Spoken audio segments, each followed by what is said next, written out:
الحمد للہ وحدہ والصلاة والسلام علی من لا نبی بعدہ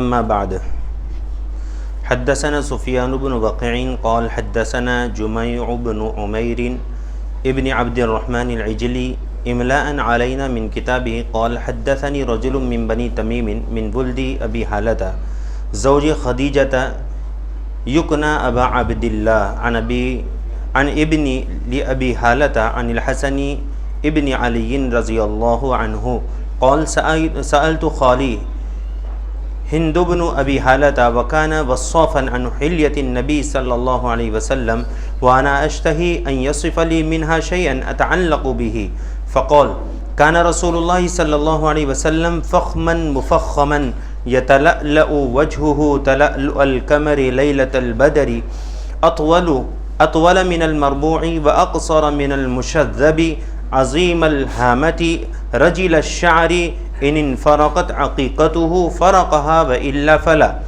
يجاوز شعره شحمة أذنيه إذا هو وفره أزهر اللون واسع الجبين أزج الحواجب سوابغ من غير قرن بينهما عرق يدره الغضب أقنى العرنين له نور يعلوه يحسبه من لم يتأمله أشم كث اللحية سهل الخدين ضليع الفم مفلج الأسنان دقيق المسربة كأن عنقه جيد دمية في صفاء الفضة معتدل الخلق بادين متماسك سواء البطن والصدر عريض الصدر بعيد ما بين المنكبين زخم الكراديس أنور المتجرد موصول ما بين اللبة والسرة بشعر يجري كالخط عاري الثديين والبطن مما سوى ذلك أشعر الذراعين والمنكبين وأعالي الصدر طويل الزندين رحب الراحة شسن الكفين والقدمين سائل الأطراف أو قال شائل الأطراف خصمان الأخمصين مسيح القدمين ينبو عنهما الماء إذا زال قلعا يخطو تكفئا ويمشي هونا زريع المشية إذا مشى كأنما ينحط من صبب وإذا التفت جميعا خافض الطرف نظره إلى الأرض أكثر من نظره إلى السماء جل حزت یسوق اصحابہ ویبدو من لقی بالسلام. طویل حدیث ہے اور یہ روایت حضرت حسن رضی اللہ عنہ کی ہے. حضرت حسن رضی اللہ عنہ جو نبی پاک علیہ الصلاۃ والسلام کے نواسے ہیں، حضرت علی رضی اللہ عنہ کے بیٹے ہیں. حضرت فاطمہ رضی اللہ عنہ سے حضرت علی رضی اللہ عنہ کے جو دو بیٹے ہیں حضرت حسن اور حسین، یہ وہ حضرت حسن ہیں. اور جس وقت نبی پاک علیہ الصلاۃ والسلام کا وصال ہوا اس وقت حضرت حسن رضی اللہ عنہ کی عمر 7 برس کی تھی. کتنی؟ صرف 7 برس کی.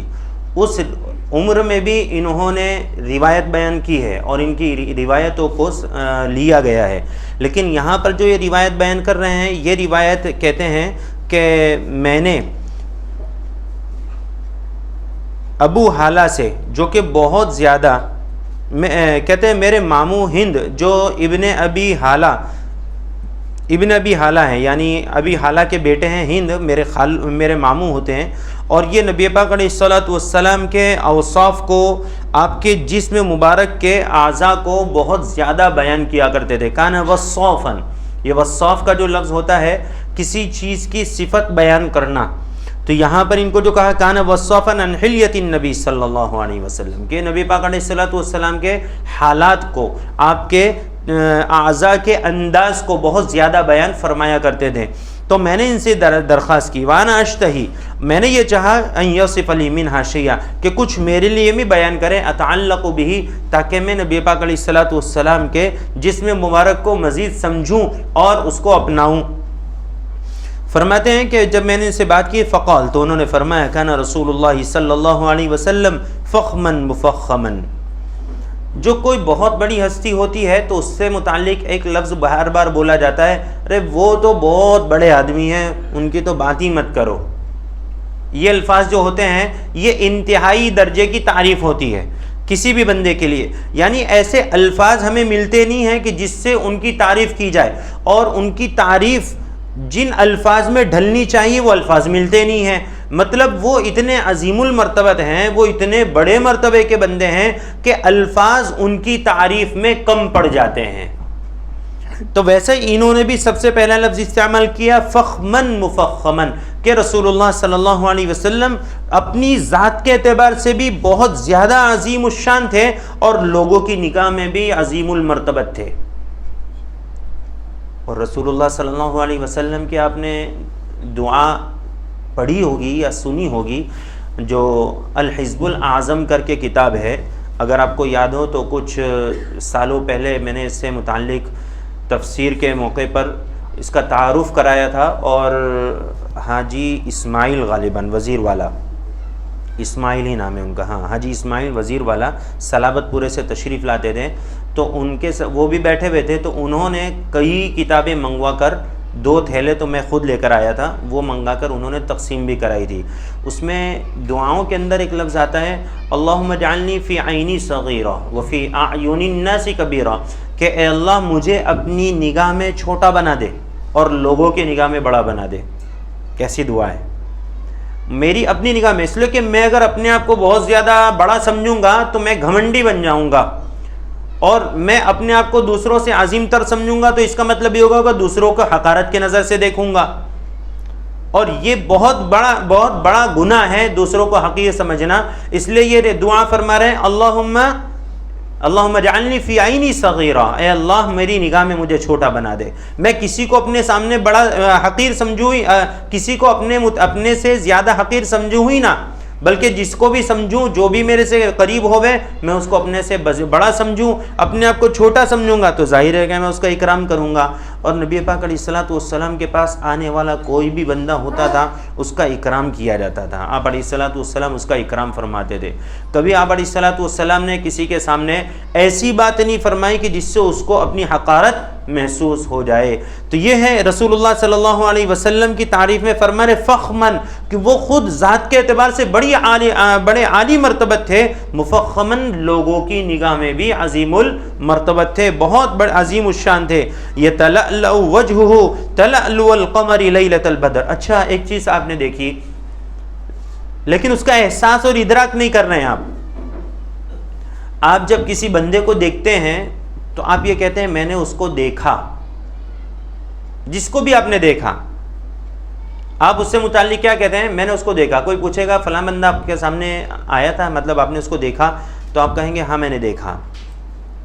آپ نے کیا دیکھا؟ آپ کا مکان 5ویں مالے پر ہے، کھڑکی سے آپ نے صرف منہ نکالا، صرف چہرہ نکال کے جھانکا، 2 لوگوں نے آپ کو دیکھا، کیا دیکھا انہوں نے؟ اس پورے بندے کو دیکھا یا چہرہ دیکھا؟ چہرہ دیکھا۔ چہرے سے ہی انسان کا تعارف ہوتا ہے، چہرے سے ہی انسان پہچانا جاتا ہے۔ اگر وہ پیر باہر نکال دیتا تو کیا کہتے آپ میں نے اس کو دیکھا؟ ارے بھولیے نا، نہیں نا۔ مثال کے طور پر 5ویں مالے پہ رہنے والا عبداللہ ہے، عبداللہ نے باہر چہرہ نکالا، منہ نکالا، آپ نے اس کو دیکھا، تو جو بھی دیکھنے والا ہوگا وہ کہے گا میں نے عبداللہ کو دیکھا، 100% وہی تھا۔ لیکن اگر وہ پیر باہر نکال کے، سمجھو پلنگ لگاؤ کھڑکی سے اور پیر اس نے باہر نکالے ہوں، پوری کائنات اس کو دیکھ لے تو نہیں پہچانے کہ کس کے پیر ہیں؟ پتہ چلے گا؟ نہیں۔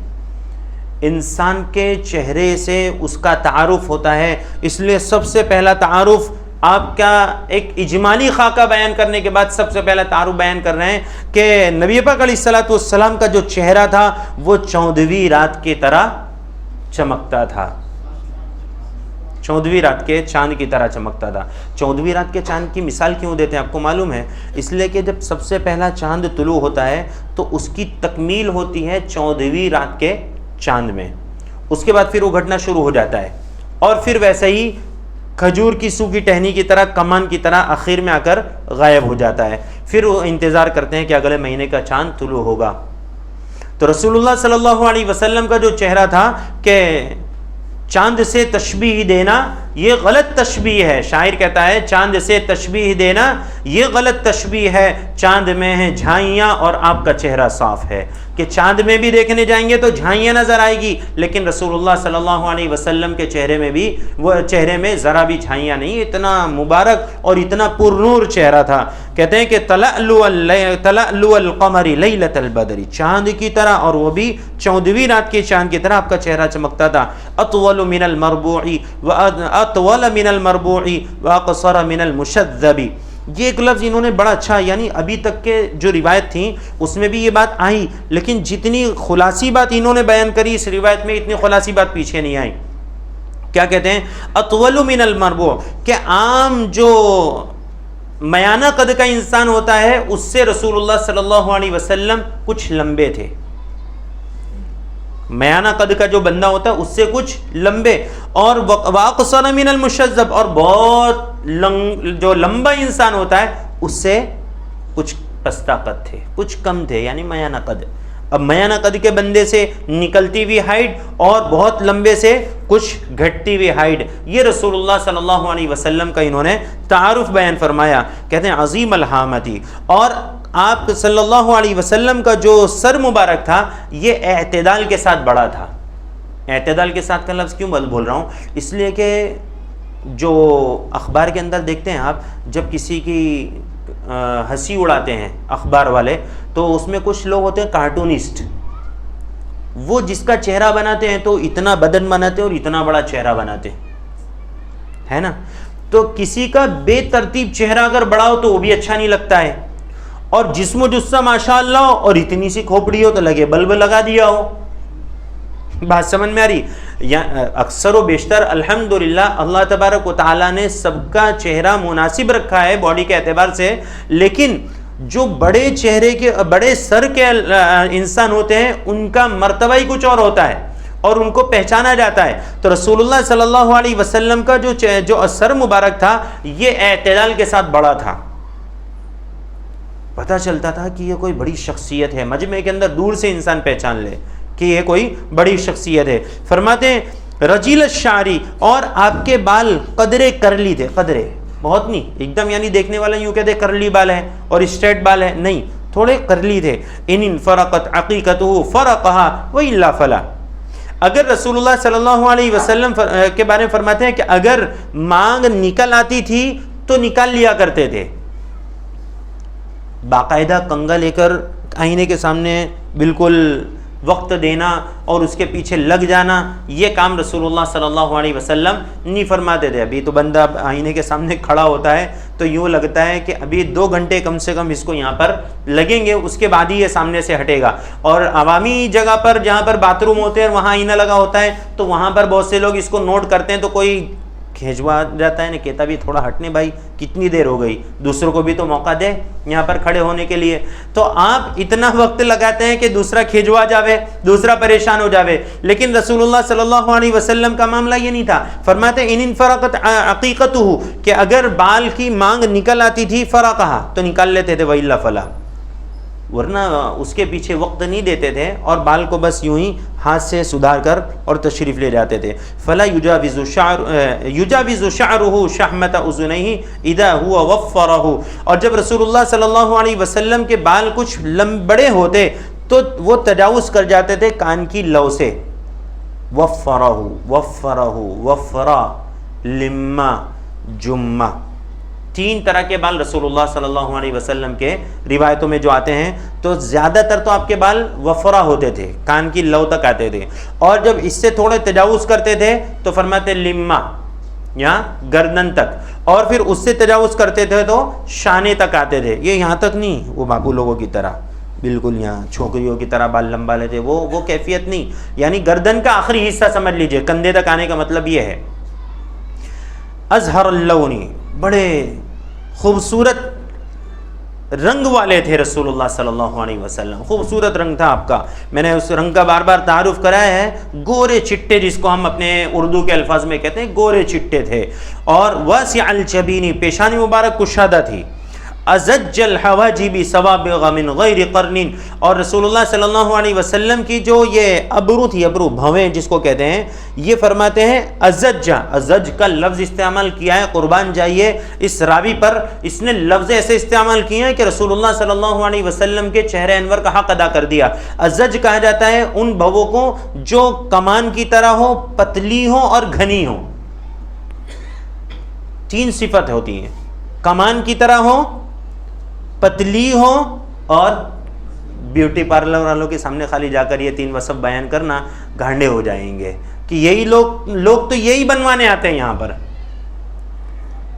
جتنے بھی پارلر والے ہیں وہاں پر لوگ جا کر یہ بنواتے ہیں۔ ہماری بہوؤں کا حال تو یہ ہے کہ ماشاءاللہ جس کی جیسی ویسی، کسی کی ماشاءاللہ ہوگی بہت اچھی، ورنہ زیادہ تر تو اتنی گھنی ہوتی ہیں، اوپر نیچے ہوتی ہے۔ اچھا پھر دوسری ایک صفت بیان، من غیر قرن بینہما، کہ دونوں من غیر قرن، اور یہ دونوں بھویں علیحدہ تھیں، بیچ میں بال تھے نہیں، یہاں اس جگہ پر بال نہیں تھے، یعنی یہ بھویں ملی بھی نہیں تھی، علیحدہ تھی۔ یہ خوبصورتی کا معیار ہوتا ہے، بہت زیادہ خوبصورتی کا معیار، ورنہ جس کی ملی ہوئی ہے، جس کی گھنی نہیں ہے، جس کی کمان کی طرح نہیں ہے، جس کی پتلی نہیں ہے، موٹی ہے، تو اس کا مطلب یہ تھوڑی کہ بدصورت ہو جائے گا۔ اس لیے کہ قرآن کریم میں فرمایا لقد خلقنا الانسان فی احسن تقویم، ہم نے انسان کو بہترین سانچے میں ڈھالا ہے، تو انسان تو خوبصورت ہی ہے، لیکن یہ رسول اللہ صلی اللہ علیہ وسلم کی خوبصورتی اعلیٰ معیار کی ہے۔ بات سمجھ میں آ رہی ہے؟ تو فرماتے ہیں کہ عرق یدرہ الغضب، اور ایک یہ دو بینہما عرق، یہاں پر رسول اللہ صلی اللہ علیہ وسلم کی دونوں بھووں کے بیچ میں ایک رگ تھی جو پھڑکتی تھی غصے کے وقت میں، جب غصہ فرماتے تھے تو یہ نکل آتی تھی یہاں سے رگ، وہ رگ تھی اور پھڑکتی تھی، یعنی پھڑکنے کا مطلب یہ ہوتا ہے پھول جانا، اور دکھتی تھی باقاعدہ، کیونکہ آپ گورے چٹھے تھے، تو ایسے لوگ جو بہت گورے ہوتے ہیں تو غصے کے وقت چہرہ تمتمانے لگتا ہے، لال ہوتا ہے، اور رگیں دکھائی دیتی ہیں، ہری اور گرے اس کا کلر ہوتا ہے۔ یہ کیفیت ہوتی تھی رسول اللہ صلی اللہ علیہ وسلم کی۔ اقن العرنین، فرماتے ہیں کہ رسول اللہ صلی اللہ علیہ وسلم کی ناک مبارک یہ قدرے بلندی کی طرف مائل تھی، یعنی اونچی ناک تھی، دبی بھی نہیں تھی، چینیوں کی طرح ناک نہیں تھی۔ اور عجیب و غریب الفاظ استعمال ہوتے جب وہ چینوں کا ذکر آئے گا، اور اگر وقت ہوا اور ہم وہاں تک پہنچے جو فتن کے احادیث ہیں تو اس میں ان لوگ کا ذکر آئے گا، چینیوں کا، ان کے چہروں کو اللہ کے رسول صلی اللہ علیہ وسلم نے کن الفاظ سے تعبیر فرمایا ہے۔ بہرحال تو ناک مبارک کھڑی تھی، اور کھڑی تھی نورن یعلوہ، اس پر ایک نور تھا جو چھایا ہوا ہوتا تھا، یعنی ناک مبارک سے ایک طرح کا نور بھی جھلکتا تھا۔ یحسبہ من لم یتأمل اشم، جس کو بہت زیادہ سمجھ ہی نہیں ہوتی تھی تو وہ یہ گمان کرتا تھا کہ ناک مبارک زیادہ لمبی ہے، جبکہ ناک مبارک زیادہ لمبی، اونچائی تھی ناک میں، اس کے اوپر نور ہوتا تھا تو نور سے ایسا لگتا تھا کہ ناک بھی بہت زیادہ لمبی ہو گئی ہے، لیکن جب وہ غور سے دیکھتا تھا تو پھر اس کو سمجھ میں آتی تھی کہ ہاں یہ ناک ہے اور ناک کے اوپر ایک نور سا دکھائی دے رہا ہے۔ فرماتے ہیں کہ کث اللحیتی، رسول اللہ صلی اللہ علیہ وسلم کی داڑھی مبارک گھنی تھی، سہل الخدین، اور گال مبارک متوازن تھے، گال مبارک جو تھے، رخسار مبارک تھے اور متوازن۔ ایک تو ہوتا ہے بالکل ماشاءاللہ کپا ہوتا ہے غبارے کی طرح، تو اس کے گال بھی ایسے ہوتے ہیں کہ جیسے ایک وڑا پاؤ، بات سمجھ میں آ رہی، بہت موٹا ہوتا ہے تو اس کے گال بھی جھلکتے ہیں۔ اور کوئی بیچارہ کوئی بالکل سوکھا ہوا ہوتا ہے، سنگل ہڈی، تو اس کے گال بالکل پچکے ہوئے ہوتے ہیں۔ رسول اللہ صلی اللہ علیہ وسلم کے جو گال تھے وہ کیسے تھے؟ متوازن تھے، نہ بہت پھولے ہوئے تھے نہ بہت دبے ہوئے تھے، چہرے سے بالکل متوازن نظر آتے تھے۔ اور فرماتے ہیں ضلیع الفمی، اور رسول اللہ صلی اللہ علیہ وسلم کا جو منہ مبارک تھا وہ اعتدال کے ساتھ کشادہ تھا۔ ایک تو اتنا منہ ہو، اس میں بھی پھر تمباکو ڈباتا ہوئے ہیں، پھر ویمل کھاتا ہوئے، تو وہ اتنا منہ بھی کھلتا نہیں ہوئے، ایسا نہیں۔ اور کسی کا منہ بہت کشادہ ہوتا ہے، پتہ چلتا ہے کہ اس کا منہ بہت زیادہ چوڑا ہے، نہیں، رسول اللہ صلی اللہ علیہ وسلم کا منہ نہ بہت چھوٹا تھا نہ بہت بڑا تھا، میانہ تھا، جیسے کہ عام طور پر لوگوں کے منہ اللہ نے بنائے ہیں. کہتے ہیں معتدل الخلق مفلج الاسنان، اور رسول اللہ صلی اللہ علیہ وسلم کے دانت مبارک دونوں جو سامنے کے دانت ہیں نا، یہ دونوں دانت کے درمیان میں خلا تھا. تمام دانتوں کے بیچ میں خلا ہو یہ عیب ہے، لیکن بیچ کے دانت کے سامنے کے جو دو دانت ہیں ان کے بیچ میں ہلکا سا خلا، بالکل معمولی سا، یہ خوبصورتی کی علامت ہوتی ہے. یہ رسول اللہ صلی اللہ علیہ وسلم کو اللہ تبارک و تعالیٰ نے عطا فرمائی تھی.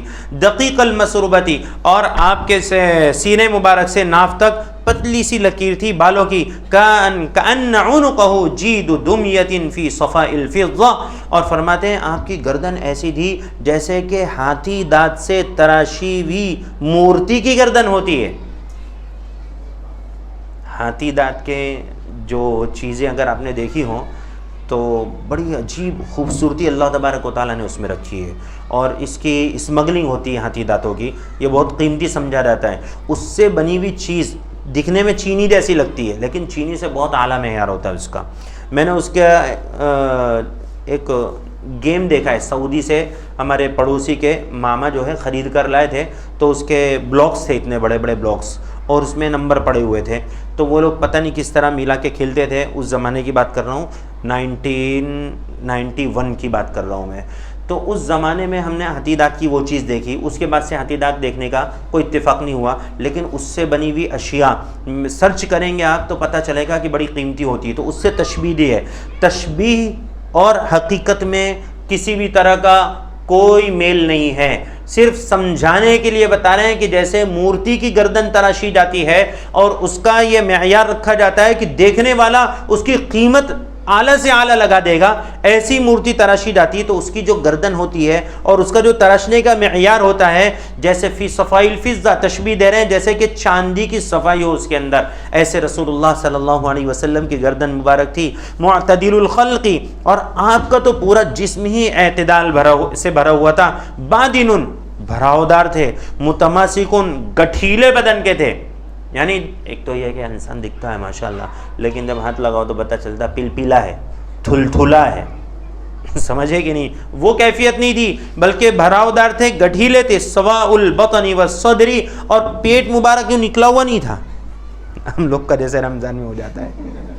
سمجھے کہ نہیں؟ آپ علیہ الصلوۃ والسلام کے فرما رہے سواء البطن والصدر، پیٹ اور سینہ بالکل لیول سے تھے، سوا، برابر، بالکل پیٹ اور سینہ دونوں برابر تھے. اس سے پتہ چلا کہ آپ کا سینہ بھی ماشاءاللہ ہوگا، اس لیے کہ سینہ اندر دھسا ہوا ہو اور پیٹ بھی اندر دھسا ہوا ہو تو وہ تو ٹی بی کا مریض ہو جائے گا، ٹی بی کا مریض ہو جائے گا. تو سینہ بھی نکلا ہوا تھا اور پیٹ بھی اس کے متوازن تھا. فرماتے ہیں عریض الصدری، اور سینہ مبارک چوڑا بھی تھا. بعید ما بین المنکبین، اور دونوں کندھوں کے بیچ کا فاصلہ بھی قدر زیادہ تھا. زخم القرادیس، اور جوڑوں کی جو ہڈیاں تھیں اور جو کلائیاں تھیں وہ انتہائی مضبوط تھی. انور المتجردی، اور آپ کا جو بدن کھلا ہوا رہتا تھا انتہائی روشن تھا، انتہائی روشن.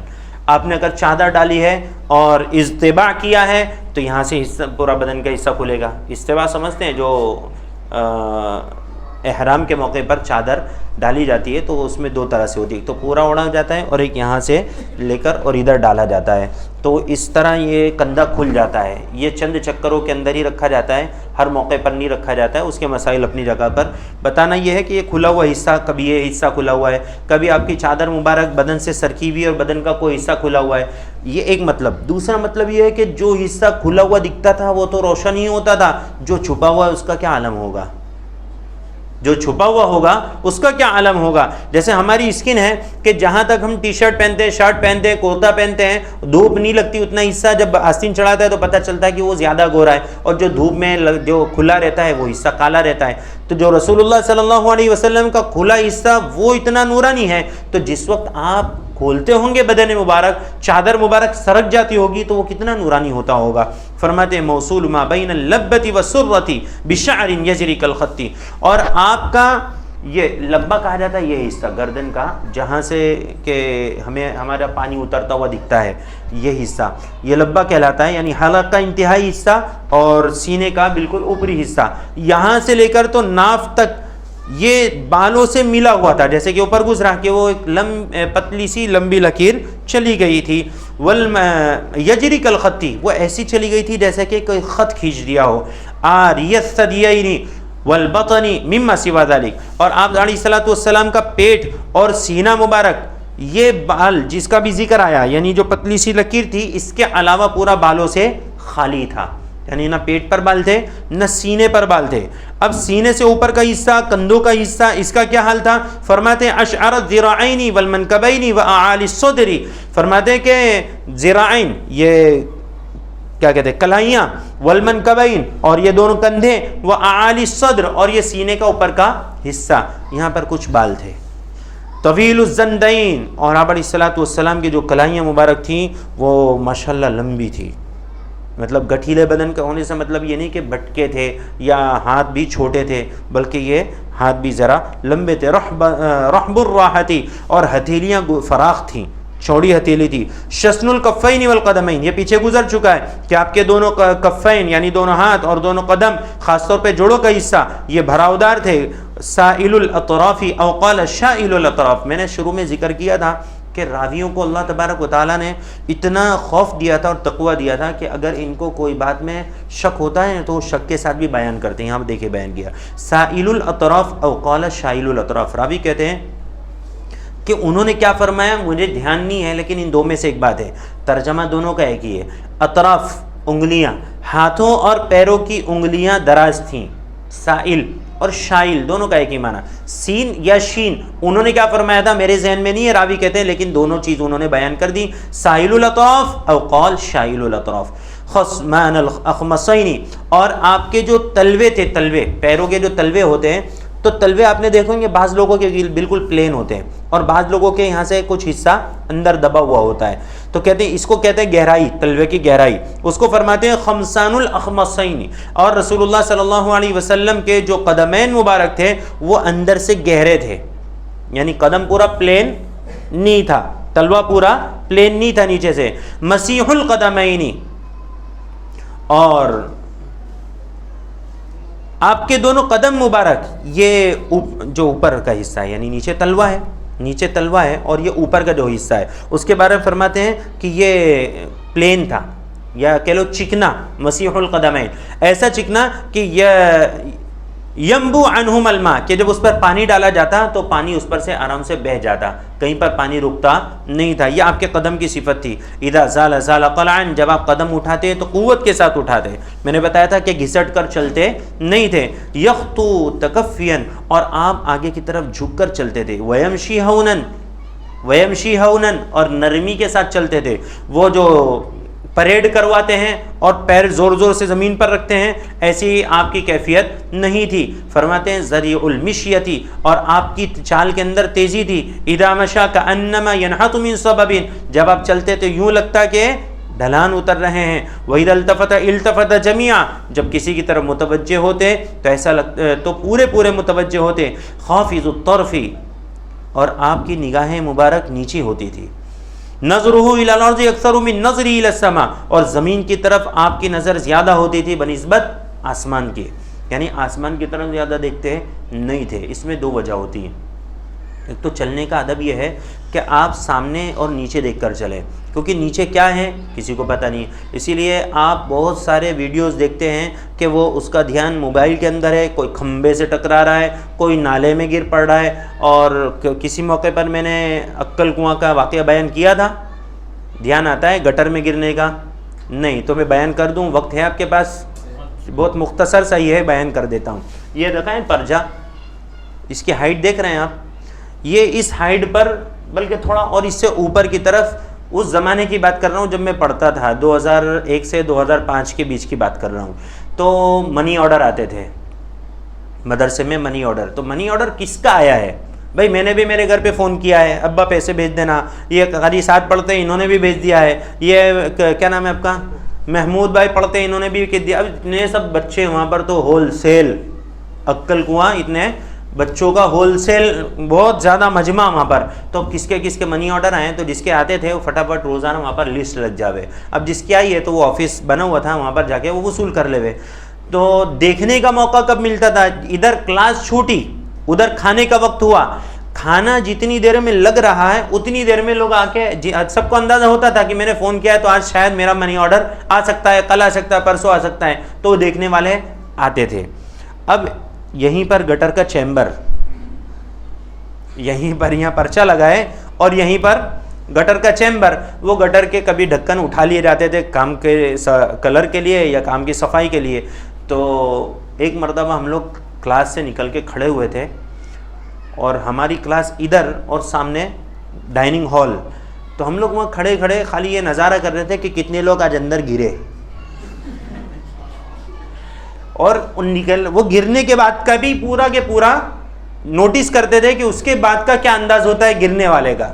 گرنے والا مول صاحب کسی کو دیکھے ہوئے نہیں کہ دنیا میں کون ہے کون نہیں. وہ سیدھا بھاگے کہاں؟ باتھ روم کی طرف, کیونکہ گرا کہاں ہے؟ گٹر میں. تو یہ دیکھیے کہ جب نیچے نہیں دیکھتا ہے بندہ تو کیا ہوتا ہے؟ اب وہ منی آرڈر والا آ رہا ہے وہیں سے دیکھنے کا چالو کرے گا. اب وہ وہاں دروازے سے کچھ نظر آئے گا کیا لکھا ہوا ہے, اس کو دیکھنا تو یہیں آ کر ہے, تو وہاں سے تو نیچے دیکھنا چاہیے نا. اب وہاں سے اوپر دیکھتا چلا آ رہا ہے منی آرڈر کو, آیا آیا آیا, ہم لوگ دور سے دیکھ رہے ہیں, آیا آیا آیا, گیا. بات سمجھ میں آ رہی ہے؟ تو رسول اللہ صلی اللہ علیہ وسلم کے بارے میں جو یہ ہے کہ آپ اکثر و بیشتر زیادہ تر نیچے ملاحظہ فرماتے تھے بنسبت آسمان کے. ہاں لیکن آسمان کی طرف آپ کی نگاہیں اٹھتی تھی. قد نرى تقلب وجهك في السماء, اے نبی ہم آپ کی نگاہوں کو بار بار آسمان کی طرف اٹھتے ہوئے دیکھ رہے ہیں. آپ کو انتظار ہے وحی کا, آپ کو جبریل امین کے آنے کا انتظار ہے, آپ بار بار ادھر دیکھ رہے ہیں, ہمیں اس کا احساس ہے, ہم آپ پر وحی بھیجیں گے. قد نرى تقلب وجهك في السماء. اور یہ بھی ایک عاشقانہ ادا ہوتی ہے کہ جب محبوب کے آنے کا انتظار ہوتا ہے تو بار بار ادھر نگاہیں اٹھ جایا کرتی ہیں. اور میان عاشق و معشوق رمزیست, میان عاشق و معشوق رمزیست کرامن کاتبین راہم خبر نیست, کہ عاشق و معشوق کے درمیان ایسے اشارے کنائے ہوتے ہیں کہ کرامن کاتبین کو بھی سمجھ نہیں پڑتی کیا لکھے. شاعر یہ کہتا ہے, ایک محبوبہ کے پاس عاشق نے اپنا قاصد بھیجا چٹھی لے کر کہ کہاں ملاقات کرنا ہے, کس وقت کرنا ہے, کچھ تو نوٹ دو, کچھ تو اشارہ دو. تو عاشق کہتا ہے, وہ معشوقہ کہتی ہے کہ چلا جا یہ چٹھی لے کر, جس نے تجھے بھیجا ایک تماچا ماروں گی تو فلاں پہاڑی کے پیچھے جو درخت ہے نا وہاں جا کے گرے گا, نکل یہاں سے. اب یہ بیچارہ گیا ہاپتا کاپتا. اس نے پوچھا کیا ہوا؟ کہ بہت غصے میں تھی, میرے کو تو ڈانٹ دیا. کیا بولا؟ کہ ایک تماچا ماروں گی تو وہاں جا کے گرے گا. سمجھ گیا, سمجھ گیا کہاں ملنے کے لیے بلایا ہے, کون سے مال کے اندر بلایا ہے اس نے. جی تو فرماتے ہیں کہ جل نظرہ الملاحظۃ, اور رسول اللہ صلی اللہ علیہ وسلم زیادہ تر کنکھیوں سے دیکھتے تھے. رسول اللہ صلی اللہ علیہ وسلم زیادہ تر جو ملاحظہ کرتے تھے کنکھیوں سے. کیوں؟ اس کی بھی وجہ ہے کہ شرم و حیا اتنی تھی کہ نظر بھر کر کسی کی طرف دیکھتے نہیں تھے, یہ شرم و حیا تھی. اور فرماتے ہیں یسوق اصحابہ, اور سفر کے اندر اپنے صحابہ کو آگے رکھتے تھے, آگے کی طرف چلو چلو, آگے کی طرف چلو. اور فرماتے ہیں یبدو من لقی بالسلام, جس سے ملاقات کرتے تو سلام سب سے پہلے فرماتے تھے. یعنی آپ علیہ الصلوۃ والسلام عموماً آپ کے جو اوصاف ذکر کیے اس میں یہ ہے کہ سلام میں آپ پہل کر جاتے تھے, دوسرے لوگ کو موقع ہی نہیں ملتا تھا سلام کرنے کا. آج ہمارا سب سے بڑا المیہ یہ ہے, ہم ملتے نا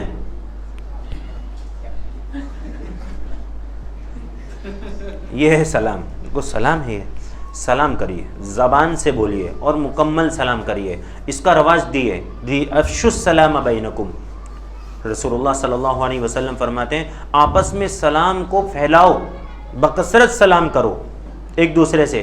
صحابہ کا یہ عالم تھا کہ اگر ساتھ میں چل رہے ہیں اور اگر بیچ میں کوئی دیوار حائل ہو گئی, کوئی درخت حائل ہو گیا اور آگے جا کے ملے تو پھر سلام کرتے تھے. ہمارا یہ ہے کہ مہینوں گزر جاتے ہیں لفظ سلام زبان سے نہیں نکلتے. اور حیرت کی بات یہ ہے کہ کہ آج کل کی جو وبائیں ہیں ان وباؤں سے بچنے کا نسخہ بھی ہے کہ اپنے گھر میں آپ داخل ہوں تو کہیے السلام علیکم ورحمۃ اللہ وبرکاتہ. آپ کے گھر والے سلامتی کے مستحق نہیں ہیں؟ کیا آپ نہیں چاہتے کہ آپ کے گھر والے صحیح سلامت رہیں، آپ صحیح سلامت رہیں؟ تو گھر میں جب داخل ہو رہے ہیں تو سلام کریے اور دعا دیجیے، السلام علیکم، تم پر سلامتی ہو، ورحمۃ اللہ، اللہ کی رحمتیں ہوں، وبرکاتہ، اللہ کی برکتیں نازل ہو. السلام علیکم، سلام کا انداز لگ رہا ہے پتھر مار رہا ہے. یہ الفاظ ہی غلط ہیں، اس کا کوئی فائدہ نہیں ہے. اور دوسرا بیچارہ جو جواب دے گا تو اس پر جواب دینا بھی فرض نہیں ہوگا. سلام کرنا سنت ہے، جواب دینا واجب ہے. سلام کیا جائے اس کا جواب دیجیے، اور سلام کی اتنی عادت ڈالیے کہ لوگ پہچانیں آپ کو سلام سے کہ یہ بندہ آئے گا تو سلام کیے بغیر مانے گا ہی نہیں. اتنا سلام کو رواج دے دیجیے. آپ مسجد میں داخل ہو رہے ہیں وہاں بھی سلام کیجیے اعتدال کے ساتھ. اعتدال کے ساتھ وہاں پر آواز اتنی زور سے نہیں سلام کرنا ہے کہ ہماری بڑی مسجد ہے، پوری بڑی مسجد کے سب لوگ یوں دیکھیں کون آیا ہے، ایسا نہیں. اتنی زور سے سلام کریے کہ سامنے والا قریب کا بیٹھنے والا سن لے، بس اتنا کافی ہے. مسجد میں داخل ہونے کی دعائیں پڑھیے اور اعتکاف کی نیت کیجیے. گھر میں داخل ہوئیے تو گھر میں داخل ہونے کے بعد سلام اور رسول اللہ صلی اللہ علیہ وسلم پر درود اور اس کے بعد سورہ اخلاص، یہ پڑھنے سے کاروبار کے اندر، تجارت کے اندر برکتیں بہت زیادہ ہوتی ہیں. اب ہم کو تو وظائف کون سے چاہیے؟ جو کوئی پیر، کوئی شیخ بیان کر دے. رسول اللہ صلی اللہ علیہ وسلم سے بڑا پیر موغا کون ہو سکتا ہے؟ آپ علیہ الصلوۃ والسلام سے بڑھ کر شیخ کون ہو سکتا ہے؟ آپ کا بتایا وہ نسخہ تو استعمال کرنا ہم کو ہے نہیں. ایک نسخہ یہ ہے. دوسرا نسخہ بتا دوں کہ فجر کی نماز جب آپ پڑھنے جائیں تو سنت گھر میں پڑھ کر جائیے، سنت گھر میں پڑھ کر جائیے. دوسرا نسخہ ہے رسول اللہ صلی اللہ علیہ وسلم کا بتلایا ہوا. اس نسخے کے دو فائدے ہیں. پہلا فائدہ تو یہ ہے کہ تجارت میں برکت ہوگی، بزنس میں برکت ہوگی، اور برکت کا مطلب بھی سمجھ لیجئے کہ نوٹ نہیں دکھیں گے لیکن کام ہوتے نظر آئیں گے. اور دوسرا اس برکت کا ایک فائدہ یہ ہوگا کہ آپ کا پیسہ ڈوبے گا نہیں. اور اس کا ایک تیسرا فائدہ یہ ہوگا کہ رسول اللہ صلی اللہ علیہ وسلم کے بتائے ہوئے اس عمل پر عمل کرنے سے آپ کے گھر کے جھگڑے ختم ہو جائیں گے.